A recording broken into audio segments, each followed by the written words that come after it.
Our goat gave birth to something. I'm still not sure what it was. I was somewhere between 8 and 10 when we first got Midnight. We adopted her from an old lady who had a goat farm outside of town. The woman had given us one of her goat kids due to her having an aggressive chihuahua that constantly attacked the poor thing.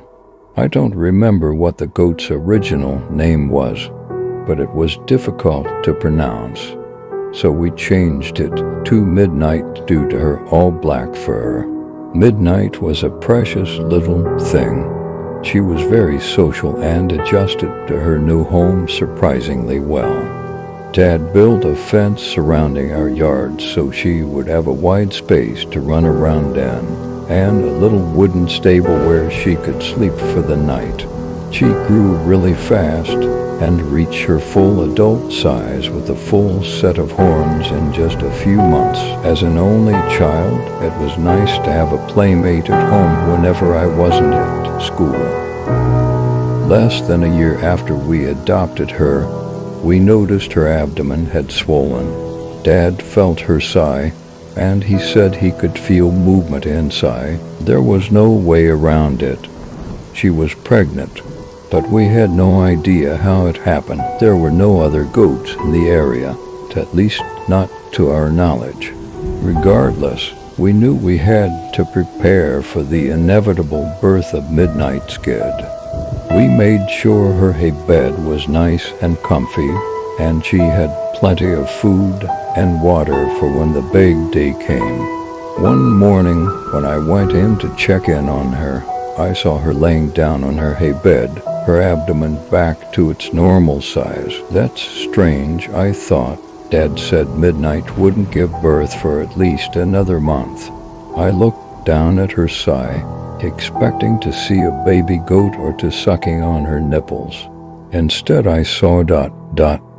Quite frankly, I don't know what. It looked like a small furry ball, about the size of a softball with black and white coloration like a cow.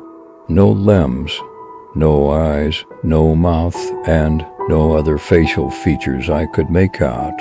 In hindsight, it sort of looked like a Tribble from Star Trek. I ran into the house to tell Mom and Dad about what I had seen.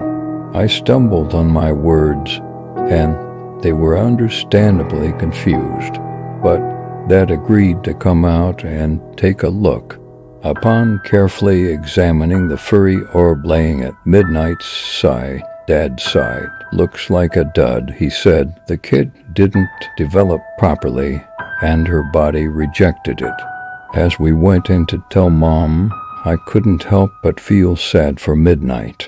Mom was sad too, but she assured me that failed births are a completely normal thing in all animals, including humans. The three of us agreed to bury what was left of Midnight's kid.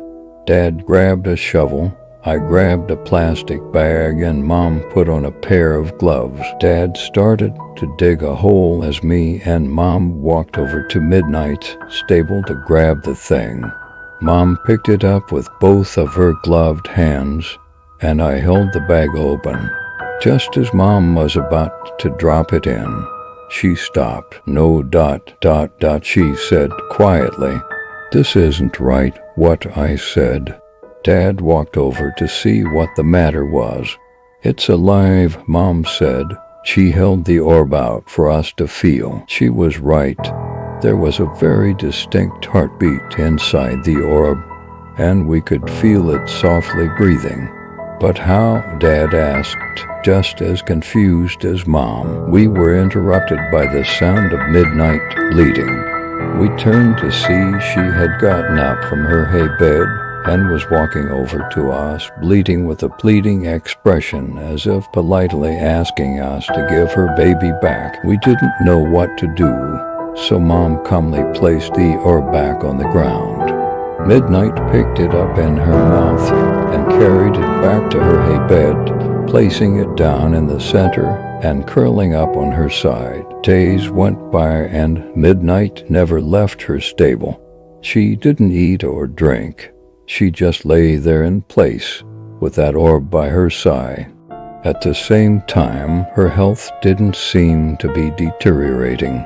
She wasn't losing any weight or showing any obvious signs of sickness despite her inactive nature. One day, as my parents were discussing possibly calling a vet to see what was up with Midnight and her baby, they told me to go outside and check on her, so I did so. What I saw upon peeking in the stable caused me to nearly choke on my breath.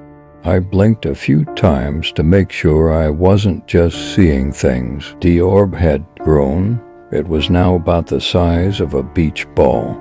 This time I could see its surface expanding and retracting as it breathed. I ran in to tell my parents. They came rushing out to see. Upon seeing how big the thing had gotten, Dad went to grab a big stick, which he used to poke the thing a few times.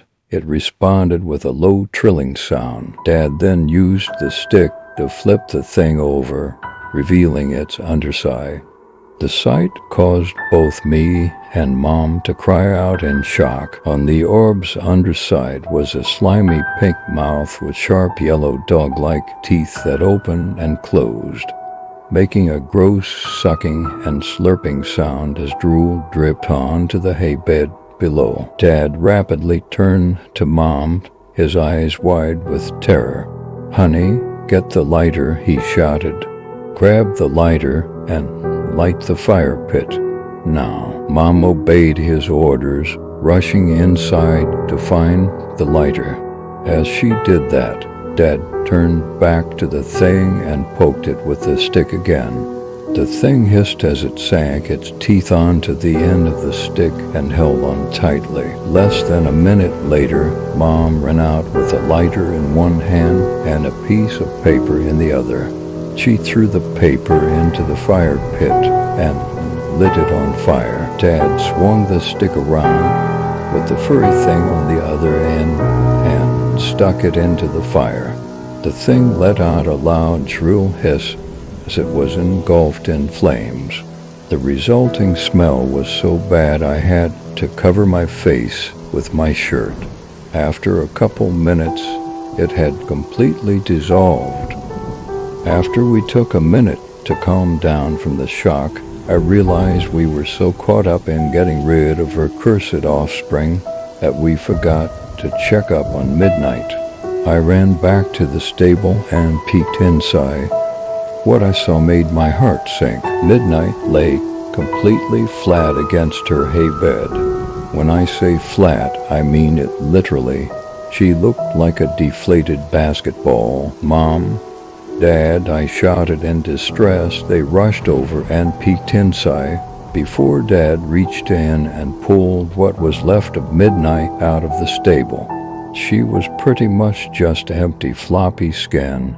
At this point, no bones, no muscles, no organs. Mom then peeked inside the stable one more time. "Oh my God," she cried out, pointing inside. "Another one." Me and Dad turned to the entrance of the stable. Sure enough, a small furry orb, just like the first one, sat in the middle of the hay bed where Midnight's body had been. Dad then bent over and began to sweep the hay aside, and we gradually saw more and more of these furry orbs buried beneath the hay. There was at least a dozen in there. They varied in color and pattern, with varying shades and mixes of black, white, gray, and brown. Dad then told us to stay put and not touch the orbs before running back inside and coming back out wearing gloves and carrying a black garbage bag.